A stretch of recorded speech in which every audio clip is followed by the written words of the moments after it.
राज एक छोटा सा लड़का था जो एक छोटे से गांव में रहता था। उसका परिवार बहुत गरीब था, लेकिन उसकी आंखों में हमेशा एक सपना था।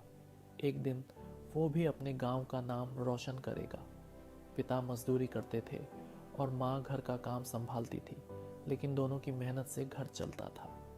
राज पढ़ाई में हमेशा अव्वल रहा, लेकिन उसे अपनी परिस्थितियाँ हमेशा उसे पीछे खींचती महसूस होती। उसकी ज़िंदगी में सबसे बड़ी चुनौती थी पढ़ाई के साथ साथ अपने परिवार का बोझ उठाना।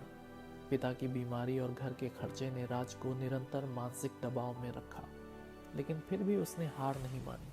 वो जानता था कि अगर आज वह मेहनत करेगा तो कल उसकी ज़िंदगी बदल सकती है। एक दिन गांव में एक बड़ा सरकारी स्कूल खुला, जिसमें मुफ्त शिक्षा और छात्रवृत्ति का प्रावधान था।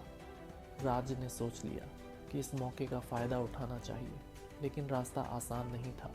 उसे किताबें खरीदने के लिए पैसे नहीं थे और स्कूल में दाखिला लेने के लिए भी बहुत से दस्तावेज जुटाने थे। फिर भी उसने हार नहीं मानी। वह सुबह जल्दी उठकर काम करने जाता और रात को पढ़ाई करता। राज की मेहनत रंग लाई। उसने प्रतियोगिता में पहला स्थान प्राप्त किया और उसे छात्रवृत्ति मिली। उसके बाद उसकी ज़िंदगी ने एक नया मोड़ लिया। धीरे धीरे उसने अपने परिवार को बेहतर जीवन देने की दिशा में कदम बढ़ाए। एक दिन वह उस स्कूल का सबसे अच्छा छात्र बनकर वहाँ शिक्षक के रूप में लौटा और अपने गांव के बच्चों को भी सिखाने लगा। राज का संघर्ष सिर्फ अपनी पढ़ाई तक सीमित नहीं था, बल्कि वह समाज की कमजोरियों से लड़ रहा था। उसकी कहानी यह दिखाती है कि किसी भी लड़के को अपनी परिस्थितियों के कारण हार मानने की ज़रूरत नहीं है।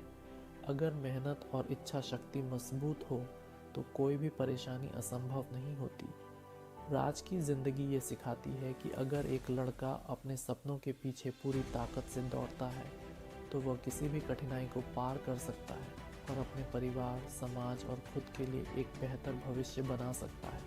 हर लड़के को समझना चाहिए कि उसे अपनी मेहनत और संघर्ष से अपनी पहचान बनानी होती है।